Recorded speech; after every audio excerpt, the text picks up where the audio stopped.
오늘 말씀은 같은 내용이 나오는 마태복음 7장을 볼 때 우리가 더 잘 알 수 있어서 마태복음 7장에 나오는 말씀을 살펴봤습니다. 좋은 나무는 좋은 열매를, 나쁜 나무는 나쁜 열매를 맺는다. 이 말씀은 예수님께서 거짓 선지자를 상가라, 이 말씀을 하시는 가운데 주셨던 말씀입니다. 그래서 제가 오늘 설교의 제목을 뭐로 잡았냐? 거짓 선지자를 상가라, 이렇게 정했습니다. 여러분, 우리가 가장 먼저 알아야 될 것은 이 땅에는요, 거짓 선지자들이 있다는 겁니다. 가짜들이 있습니다. 단지 있는 정도가 아니라 아주 많이 있습니다. 요한일서 4장 1절에 보니까 이렇게 말하죠. 많은 거짓 선지자가 세상에 나왔다. 특별히 여러 종교 가운데 기독교가 특히 이단과 사이비가 많습니다. 여러분 혹시 들어본 적 있어요? 불교에서 이슬람의 이단의 문제가 심각하다, 이런 이야기는 별로 들어보지 못했을 겁니다. 그런데 유독 이단하면 거의 다가 기독교 이단들입니다. 그렇다면 왜 기독교 안에 이렇게 이단이 많을까요?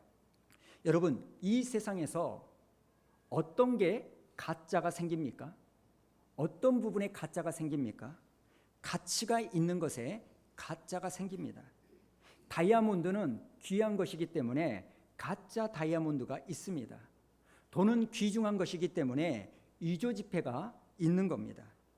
명품이 귀한 거니까 짝퉁이 있는 거 아닙니까? 반면에 귀하지 않는 거, 가치가 없는 것, 여기에는 가짜도 없다는 겁니다. 그래서 유독 기독교에 이러한 가짜가 많은 이유는 정말 기독교가 가치가 있는 것을 다루고 있기 때문인 줄로 믿습니다. 그래서 여러분, 우리는 기억해야 됩니다.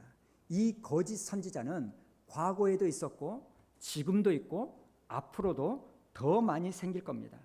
그런데 우리는 이걸 놀랄 필요가 없어요. 왜냐하면 예수님께서 먼저 우리에게 경고해 주셨기 때문입니다. 그리고 두 번째, 우리가 알아야 될 거면 이렇게 가짜가 있다는 것은 여러분 진짜도 있다는 의미라는 겁니다. 그래서 우리가 조심해야 될 것은 거짓 선지자라는 거예요. 저는 가끔 가슴이 아픈 이야기를 듣습니다. 모든 목사들을 적으로 생각하는 그런 분들을 만날 때가 있어요. 교회의 모든 문제는 전부 다 목사 탓이다, 이렇게 말하는 분들이 있습니다. 그리고 그런 분들의 페이스북에 들어가 보면 이 목사에 대한 적대감이 어마어마합니다. 그걸 보면 정말 마음이 아프죠. 그런데 여러분, 이런 분들의 문제가 뭔지 아십니까? 예수님의 말씀을 제대로 듣지 않는 거예요. 오늘 예수님께서 뭐라고 말씀하십니까? 너희는 모든 선지자들을 조심해라, 이렇게 말합니까? 아니면 거짓 선지자를 상가라, 이렇게 말씀하십니까? 여러분, 가짜 때문에 진짜를 거부하는 것은 어리석은 일입니다. 그래서 이런 말을 여러분이 하시면 안 돼요. 내가 어떤 목사에게 사기를 당해서, 내가 예수를 믿는다는 어떤 성도에게 사기를 당해서 나는 다시 교회는 안 간다, 나는 가나안 성도가 되겠다, 여러분 오죽하면 그런 말씀을 하겠습니까만, 그런데 여러분 왜 가짜에게 속아놓고 진짜를 다 거부하시는 겁니까? 이건 마치 이런 이야기입니다.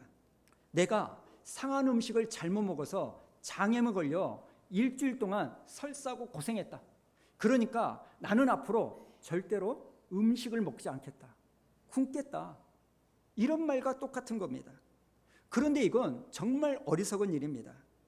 그런 일이 없어야겠지만 만약에 여러분이 가짜에게 당했다면 그럴수록 진짜인 하나님, 진짜인 하나님의 사람을 찾는 여러분 되기를 축복합니다.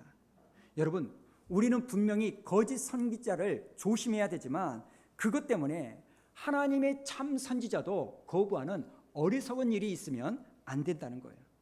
그리고 세 번째, 오늘 말씀에서 우리가 알아야 될 것은, 오늘 본문을 가만히 보니까 예수님은요 양떼들에게 거짓 선지자에 대한 말씀을 하셨습니다. 그렇다면 1차적으로는 거짓 선지자들의 문제지만 이 거짓 선지자들에게 넘어가는 사람들도 문제라는 겁니다. 양들에게도 책임이 있습니다. 어떤 책임입니까? 분별하지 못한 책임인 겁니다. 지금 주님은 분명하게 삼가라, 조심해라, 그리고 분별하는 방법까지 말씀해 주셨는데 거기에 넘어간 사람들도 문제라는 거예요. 그리고 여러분, 진짜 양은요 분별하게 되어 있습니다. 이건 제 말이 아니라 예수님의 말씀인데요. 자, 요한복음 10장 2절부터 5절까지 번갈아 가면서 읽어볼까요? 문으로 들어가는 이는 양의 목자라.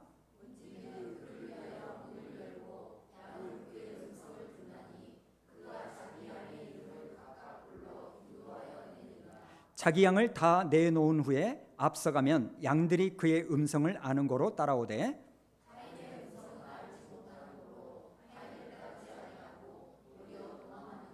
아멘. 여러분, 양은 목자의 음성을 압니다. 진짜 양은 분별하게 되어 있습니다. 양은 목자의 음성을 알기 때문에 낯선 사람의 음성을 듣고 쉽사리 따라가지 않습니다. 그런데 내가 거짓 선지자에게 속아가지고 따라간다면 그건 나에게도 문제가 있는 겁니다. 왜냐하면 내가 진짜 양이라면 내 목자의 음성을 분별할 수 있기 때문입니다. 그리고 우리는 이 말씀을 통해서 진짜 중요한 분별법 하나를 알게 됩니다. 우리가 어떻게 해야 가짜와 진짜를 분별할 수 있습니까? 먼저 내가 목자의 음성을 알아야 되는 거예요. 주님의 음성을 들어야 진짜와 가짜를 구별할 수 있습니다. 여러분, 가짜 위조 지폐를 어떻게 구별할 수 있는지 아십니까? 물론 스캔을 해보면 딱 나오지만 그 기계 없이 어떻게 구별하느냐? 이 세상에 존재하는 모든 가짜들을 보게 하거나 만져보게 하지 않는다는 거예요. 한국은행에서 직원들을 훈련시킬 때 그냥 진짜만 하루에 수천 번을 만져보게 한다는 거예요. 하루에 수천 번을 보게 한다는 거예요. 그래서 진짜가 어떤 것인지를 확실하게 알도록 훈련시키는 거예요. 그렇게 하면 그 어떤 가짜를 봐도 진짜와 가짜를 구별할 수 있다는 겁니다. 여러분, 우리가 진짜를 알면 구별할 수 있을 줄로 믿습니다. 이건 거짓 선지자를 구별하는 것도 똑같습니다. 여러분, 왜 우리가 넘어갑니까? 진짜를 모르기 때문에 넘어가는 거예요. 그리고 네 번째, 오늘 우리가 알아야 될 것. 제가 오늘 말씀은 좀 충격적인데요. 제가 이렇게 거짓 선지자에 대하여 이야기할 때 우리는 자연스럽게 어떤 생각을 떠오르냐면 여기 거짓 선지자는 목사들 가운데 있다, 이런 생각을 가지고 우리는 말씀을 듣습니다. 저도 지금까지 그렇게 생각했습니다. 그런데 제가 오늘 말씀을 묵상하면서 알게 되는 놀라운 사실이 뭐냐? 오늘 말씀을 보니까 예수님께서 이렇게 말씀하십니다. 자, 마태복음 7장 15절 시작. 건지 선지자들을 삼가라. 양의 옷을 입고 너희에게 나오나 속에는 노략질하는 일이라. 자, 그리고 사진을 한번 보여주실래요? 여러분, 저는 지금까지 단 한 번도 이런 생각을 못했는데 예수님께서 뭐라고 말하냐? 거짓 선지자가 목자의 옷을 입고 너희를 속이러 온다, 이렇게 말하지 않습니다.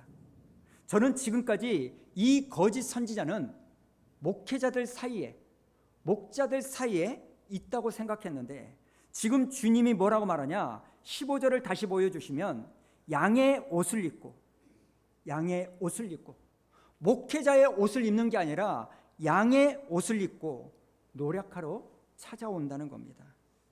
저는 이게 충격이었습니다. 우리가 생각하기에 거짓 선지자는 목사로 가장하여 올 것 같은데 주님은 오히려 양의 옷을 입고 다른 양들에게 접근한다고 말합니다. 여러분, 사실 이 거짓 선지자들의 주요 활동 무대는요, 제가 말씀을 전하는 이 강단이 아닙니다. 그리고 이 강단은요, 아무에게나 내어주지 않습니다. 제가 아무리 친한 목사님이 있다 할지라도 함부로 이 강단에 그분을 세우지 않습니다. 오히려 거짓 선지자들의 주요 활동 무대는 양떼들 사이라고 성경이 말하고 있습니다. 저는 이게 충격이었습니다. 여러분, 우리는요, 이 말씀을 보면서 우리의 경계의 수준을 한층 더 올려야 됩니다. 그동안 우리는 어떤 목사가 진짜인지, 어떤 목사가 가짜인지 이것만을 생각했다면 물론 그것도 구별해야 되지만 더 큰 문제는 우리 성도들 사이에 양의 옷을 입고 이리가 들어온다는 겁니다. 여러분, 이건 정말 무서운 말씀입니다. 베드로후서 2장 1절을 보니까 사도 베드로가 이렇게 말합니다. 그러나 백성 가운데 또한 거짓 선지자들이 일어났다. 지금 거짓 선지자들이 어디에서 일어났습니까? 백성 가운데. 그리고 그 다음에 보니까 이와 같이 너희 중에서도, 지금 성도들을 향하여 말하는 거죠. 이와 같이 너희 중에도 거짓 선생들이 있으리라.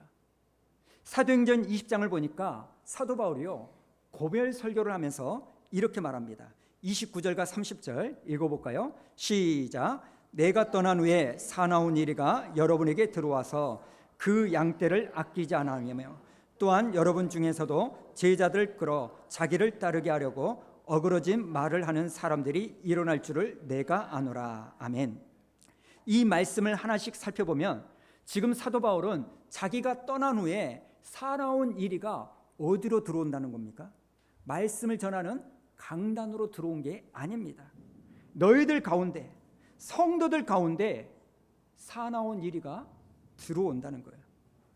지금 바울은요, 말씀을 전하는 이 강단을 염려하는 게 아닙니다. 지금 바울이 염려하는 것은 성도 여러분을 염려하는 거예요. 그리고 이 바울은요, 말씀에서 양의 탈을 쓴 이리의 목적과 수단을 말합니다. 목적은 다음과 같은데요, 30절을 보십시오. 우리는 분명히 예수님의 제자인데 그 제자들을 끌어들여서 거짓 선지자인 자기들을 따르도록 하기 위하여 들어오는 거예요. 이게 그들의 목적입니다. 그리고 그들의 목적을 이루기 위한 수단이 이렇습니다. 30절을 다시 보여주면 그 자기를 따르게 하도록 하기 위하여 뭘 합니까? 어그러진 말, 애곡된 말을 하는 거예요. 여러분, 그러니까요, 목적은요, 양의 무리에서 이탈시켜서 잘못된 이단의 그룹에 따르도록 하기 위함이고, 방법은 어그러진 말, 삐딱한 말, 불평, 비난, 평가르는 말로 그 일을 이루는 거예요. 그리고 보니까 이게 전형적으로 교회를 파괴하는 이단들의 특징이었습니다. 조용히 양떼들 가운데 들어와서 교회와 목사에 대한 불신을 심어주는 거예요. 지금 신천지가 그런 일을 하는 거 아닙니까? 양으로 가장해서 교회로 들어옵니다. 그리고 들어올 때는 꼭 혼자 들어오지 않고 둘씩 들어와요. 내가 이 근처에 이사 와서 교회를 찾는다. 아니면 전도를 하면 전도를 당해서 들어오는 것처럼 합니다. 그래서 교회에 들어와서 초신자인데도요, 열심히 신앙생활해요. 앱에 빠지지 않고 기도 자리, 봉사의 자리 열심히 하니 목사의 눈에, 성도들의 눈에 너무나 귀하게 보이죠. 그래서 인정을 받습니다. 어느 정도 인정을 딱 받고 나서 신앙생활 할 때 혹시 그러다가 어느 성도가 목사님이나 장로님에게, 권사님에게 어떤 상처를 딱 받아요. 그러면 그 상처를 받은 사람에게 찾아가서 위로해주고 같이 눈물 흘려주며 밥을 먹여주면서, 그래 맞아, 내가 생각해도 목사님 너무 잘못했어. 예전부터 말이 좀 심해. 저 장로님 말만 번지르하지, 막 말만 뱉으면 가시가 돋쳐가지고 나도 그랬다니까, 이러면서요 같이 상처받은 것을 막 나눠가지고 마음을 딱 얻습니다. 그리고는 교회 안에 부정적인 이야기를요 은근히 하나씩 퍼뜨리는 거예요. 어그러진 말을 하는 거예요. 그리고 그 목적대로 교회를 떠나서 자기들을 따르게 만드는 겁니다. 그러니 여러분 주변에 나도 예수 믿어, 나도 교회 다녀, 이렇게 말은 하면서도 교회에 대하여, 목사에 대하여 신랄하게 비판하는 사람이 있다면 여러분 조심하시기 바랍니다. 그리고 그런 일이 없기를 바랍니다만, 우리 교회 안에서도요, 저 때문에 상처받는 분들이 있다면 너무나 죄송하지만 어쩔 수 없는 일입니다. 미숙한 제가 어떻게 온전하겠습니까? 피할 수가 없습니다. 그럴 때 여러분에게 부탁을 드립니다. 쉽지 않겠지만 상처를 받으시고 마음이 상하시면 저에게 오셔서 따지시기 바랍니다. 저 사실 알고 보면 낯을 많이 가릴 뿐만 아니라 내성적입니다. 막 하면 듣습니다. 잘 맞받아 치지 않습니다. 그리고 푸세요. 막 쏟아 놓으셔가지고. 그리고 목사의 저런 행동은 하나님이 반드시 기억하시고 갚으실 거다. 이 사실에 조금의 위로라도 받으시기 바랍니다. 여러분, 똑같은 비판이라 할지라도 중요한 게 뭔지 아십니까? 그 동기입니다. 그렇게 누군가를 비판하고 교회에 비판하는 열을 내면 한번 물어보세요. 당신은 왜 그렇게 비판을 하냐? 그 비판의 동기가 무엇이냐? 진짜 교회를 사랑해서 비판하는 거냐? 여러분 한번 꼭 물어보세요. 사실 저는요, 한국 교회 문제 여러분이 아는 것보다 5배, 10배는 더 많이 압니다. 제가 문제가 있다? 이걸 부정하지 않습니다. 그런데 여러분, 저는 별로 그 이야기를 하지 않습니다. 조심해요. 왜 그런지 아십니까? 결국 누워서 침 뱉기예요. 저와 여러분의 문제입니다. 제가 그 문제를 부인하지는 않지만 그래도 비난하는 것을 자제하는 이유는 여러분, 저는 한국 교회를 사랑하기 때문에 그렇습니다. 목사의 집에도요, 문제가 많아요. 제 아내 문제 많습니다. 제 자식들 문제 많아요. 그래도 제가 우리 집을 비난하지 않는 이유는 딱 하나예요. 제가 제 아내와 아이들을 사랑하기 때문이에요. 저는 여러분의 문제점들을요, 여러분이 생각하는 것보다 훨씬 더 많이 알고 있습니다. 그럼에도 불구하고 제가 여러분들을 비난하지 않는 이유는 딱 하나예요. 제가 여러분을 사랑하기 때문입니다. 그런데 이단들은 달라요. 사랑하지 않습니다. 교회가 썩었다고, 목사가 썩었다고 비난의 목소리만을 높일 뿐입니다. 그건 목적이 있기 때문이에요.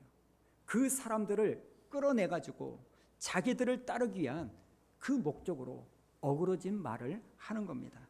사랑하는 여러분, 진짜 사랑하면 그 모습을 보고 아파하지 비난만 하지는 않습니다. 물론 우리가 목사가 진짜인지 가짜인지를 구별해야 됩니다. 성경적 표현으로 저 목사가 싹군인지 아닌지를 우리는 분별할 수 있어야 됩니다. 그러나 어쩌면 우리가 놓치고 있었던 이 사실 하나, 수많은 거짓 선지자들, 사기꾼들, 이단들은 목사의 옷이 아니라 성도들의 옷을 입고 여러분들 사이로 들어온다는 사실입니다. 그러니 여러분, 타인의 음성을 조심하시기 바랍니다. 카톡 메시지 조심하세요. 아무리 친한 사람이 성경 공부를 권한다 할지라도 교회 밖에서 하는 성경 공부 자제하시기 바랍니다. 자, 다시 마태복음으로 돌아와서 주님이 말씀하신 이 거짓 선지자의 분별법을 오늘 말씀드리겠습니다. 오늘 성도들 가운데, 목사들 가운데 그 사람이 진짜인지 가짜인지를 구별할 수 있는 방법이 나옵니다. 먼저 분별하는 기준이 아닌 것, 분별의 기준이 아닌 것을 말씀드리겠습니다. 자, 마태복음 7장 21절을 보니까 어떤 말씀이 있습니까? 나더러 주여 주여 하는 자마다 다 천국에 들어갈 것이 아니요. 22절에 보니까 주의 이름으로 많은 권능을 행하지 아니하였나이까 하리니, 23절에 주님이 뭐라고 말합니까? 내가 너희를 도무지 알지 못한다. 무슨 말입니까? 우리가 예수님을 주여 주여 이렇게 부른다고 해서 진짜가 아닐 수도 있다는 거예요. 내가 신앙 고백을 했다고 해서, 세례와 침례를 받았다고 해서 속으면 안 된다는 거예요. 그리고 거짓 선지자도 때로는 신비한 능력을 보여준다는 겁니다. 그러나 오늘 주님이 뭐라고 말합니까? 그렇게 말하는 것, 보이는 것을 가지고 분별의 기준을 삼으면 안 돼요. 분별의 기준은 바로 앞 16절에 나옵니다. 자, 16절 우리 한번 읽어볼까요? 시작. 그들의 열매로 그들을 알지니 가시나무에서 포도를 또는 엉겅퀴에서 무화과를 따겠느냐. 여러분, 우리가 분별의 기준으로 삼아야 될 것은 그들의 열매인 줄로 믿습니다. 20절에서도요. 그들의 열매로 그들을 알리라. 물론 열매를 맺기 위해서는 시간이 걸립니다. 그러나 그 사람이 진짜인지 가짜인지를 구별할 수 있는 유일한 기준은 그 사람의 상과 성품에서 드러나는 성령의 열매라는 거예요. 갈라디아서 5장을 보면 진짜에게는 이런 열매가 맺히게 되어 있습니다. 오직 성령의 열매는 사랑과 희락과 화평과 오래 참음과 자비와 양성과 충성과 온유와 절제니 이 같은 것을 금지할 법이 없느니라. 아멘.